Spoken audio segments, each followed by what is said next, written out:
Hello everybody, I hope you are well. In today's video, once again Lauren Clements from Systema Auckland takes me through some of their fundamentals. Today we look at the idea of kinetic chaining by developing power through a relaxed but coordinated wave through the body. So starting with the feet and then up, amplified through the hips of course, keeping the structure nice and upright, and then finishing with an acceleration of the hand.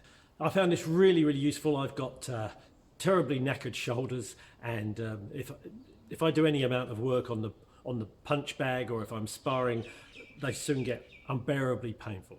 Striking this way was really useful for me because it was so relaxed.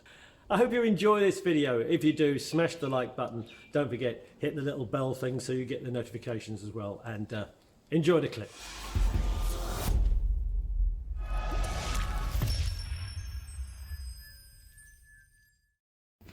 So we're going to look at a bit of what we call wave generation. Again, it's just kinetic chains, okay? Realizing what needs to be strong, what needs to be structured once we're hitting the pad, but more importantly, what are the sequence of events that I get to get my hand from wherever it is onto this pad here. We're going to be working with open palm. We're thinking heel of the hands into places like side of the neck, the ear, cheekbone, cheek, possibly collarbone, but obviously anywhere really, ribs, diaphragm. So I'll have Duncan pop this onto his hand here. With Systema, we hit each other a lot for a bit of kind of body conditioning and whatnot. And let's have these kind of stand up. So our objective is to start to feel the weight transferring between our feet here. I've got one of my heels up. Kind of the leading heel is up, I'm sunk down, I've compressed my spring here. And my objective is to transfer that weight by pushing that heel into the ground, nice and solidly. That force can't go anywhere else, so it's got to come up through my body into the pad here, okay? So this is the importance of that drilling, of being on the ground, starting to move your hips. And start to see that they're Russian scientists, they call it the Spinal Engine. If you imagine W amputee, they have no legs, they can still be mobile because everything they're doing comes from their spine, okay? And that's what we're looking at here. So we're imagining that it's the side of someone's head, right? Okay? So I'm transferring my weight, nice and big and open, and my objective is just to get my hand onto the pad at first, okay? There's no power involved. I want to start to feel for the timing of it. Does my shoulder want to move before my feet have moved, okay? This simulates stepping, okay?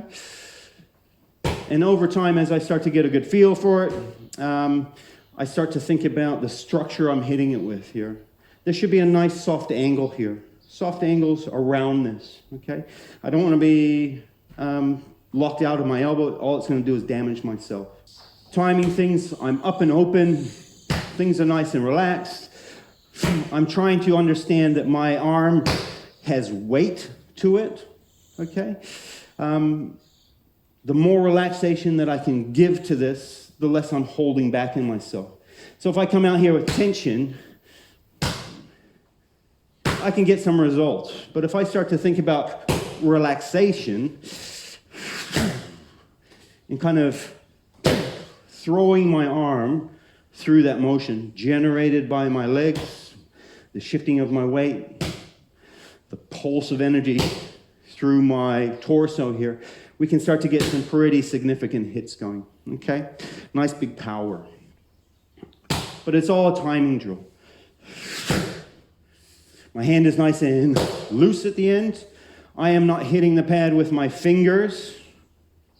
Yeah, all it's going to do is hurt your fingers. We are looking for the meat of this coming right onto the middle of the pad. A couple more times here, then we're going to switch over to Duncan, and I'm going to talk him through it here. Some of the instructors talk about, imagine it's like pulling a bow here. So I've got a bit of tension coming up through my body, nice and functional, like a rubber band is being stretched. As I come through, it's like I'm snapping that rubber band, letting it fly here. So I'm thinking about throwing this away. I'm not holding on to it at the end too much. That comes on later on. As we start to think about kind of shortening this movement, okay, for functionality-wise. But in the beginning, let's have things be nice and big here. Okay? Now I'm going to talk Duncan quickly through what I would like to see from his stepping. That's it. So the leading foot. So let's turn you this way. It'd be a bit easier for us. So you're going to bring your left heel up. You're right on the ball of the foot. That's going to push into the floor and pull your hips around. Yeah. Yeah, gotcha. Yeah. That's it. So this comes up, that's it. You're going to push it down into the ground, and that pulls you through to where the other one is off. Okay? Yeah. Good. Boom. Yeah. There's a push and a pull happening here. The first heel is pulling through while the other one pushes. So you're distributing the work here. Okay?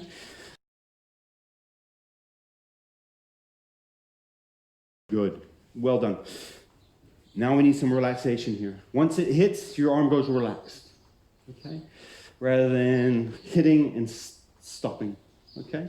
Because we always want to think, oh, I'll hit you. I want to think, look, this is blocking. How do I keep it moving? Okay?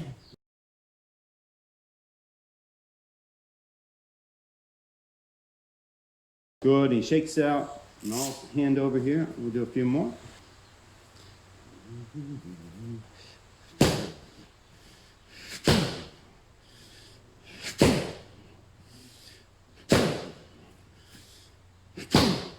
And obviously, if you're doing kind of this stuff with your friends or your home, and you don't do this stuff very often, it might be a good idea to do a bit of conditioning of your palms.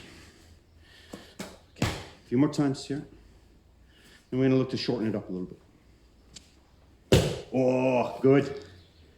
Good.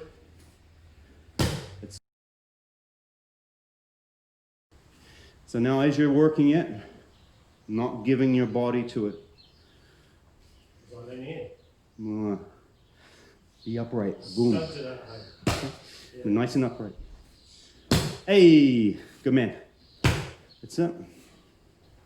Oh, that structure there. This is kind of broken structure. Yeah, it's okay. So now, we need to think of what this big movement was. Okay? We've developed some attributes. It's nice and relaxed. It's nice and open. There's freedom here.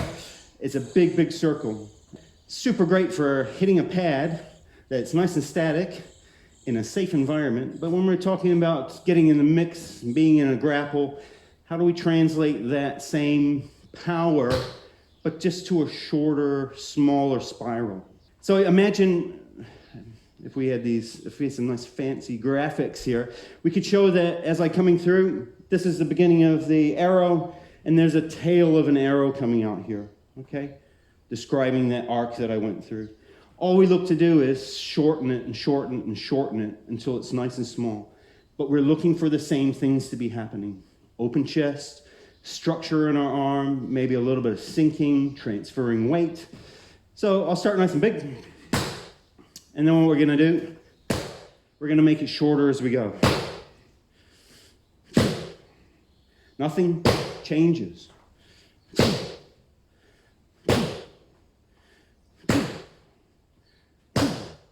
Could be on your phone and you're having to work. Yeah, it could be that you're kind of in the mix of a grapple, pulling his head down, and you got to figure out how to work and get a good hit going.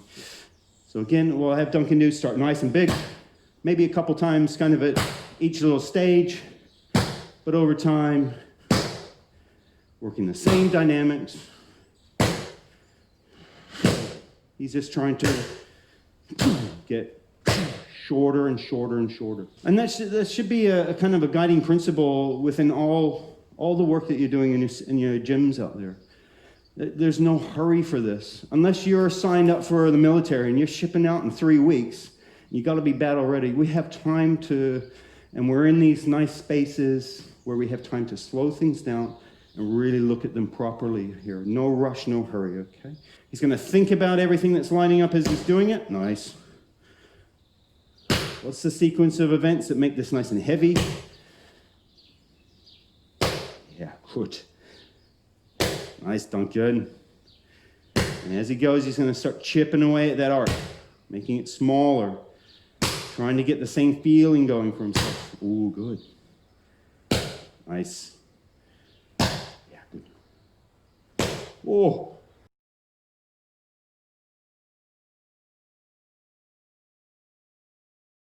How's that feeling? Yeah. Tight. Yeah. Yeah. Okay, so we'll have The tendency when it's smaller like that yeah. is to restrict it Yeah, yeah, yeah. and think it's tension. But Yeah. it's the same thing, you just got to accelerate quicker. Yeah, yeah, yeah. Exactly the same movement, but just accelerated quicker. Yeah, yeah. It's like, so he's just going to hold those pads up nice and kind of face level here. So I'm coming through with one. That's loading me up into this other side here. I've compressed the spring down, okay? It's nice and natural. Boom. It lets me launch into this next one, okay? So it's a back and forth. Compression, releasing, compression, release. So we're going boom, boom.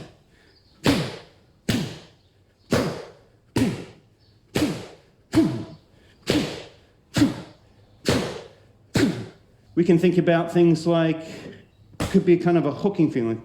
And so it's like you're grabbing a hold of them as you're hitting them, lining them up for the next one. It could be one thing you're kind of thinking about here. But again, you're sending it out. I'm loaded up here. I'm going to come out through this.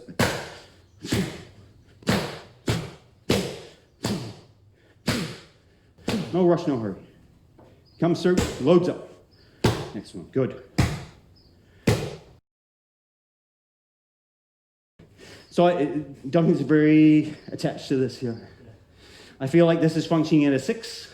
This is functioning at about maybe a 3 or 2. Okay, just there's a little bit of lag there. All it is practice. Yeah. So I even things out. Yeah. Wow. Good. Yeah. We want to think about what we're moving here. You're on the go. It's the same movement here. I step, that's pulling me through. Boom. I step, pulling me through. Okay. Yeah, that's it. Nice. Nice. Oh, that's a good one. Ooh. Good. I'll have you pop these off. Very good, man. You start to imagine that happening here. You know, boom. Whether it's a knockout blow or not, that's going to put some good shock in the body. If it's not knocking them down, it's locking them in place for the next one and the next one until the problem is solved, whatever that may be. It could just be a big hit here, and then you're running as fast as you can down the road. We shouldn't think that it's not a sporting environment. We don't have to go and go and go until someone's peeling us off this person. From a point of view of someone who uses their hands for my other living, yeah. If I hit someone and broke my fingers, yeah. that would be a real bad idea. So yeah. open hand strikes, yeah. whatever they might be. Yeah, very much so. Also from the point of view of people filming what's going on. Yeah. Yeah, totally. Even if you were the victim, yeah. you hit someone and hurt them, whereas if you give someone a slap, yeah, it's kind of got a more of a passive approach to it. And it all works in with probably what everyone's kind of worked in the past. Yeah. You know, they come up, you put your hands up here and you're like, stay away from me, da, da, da, da, da. If they don't stay away from you, the objective is over time to learn how to hit right from there. So they don't get a chance to develop momentum. You shut them down right away.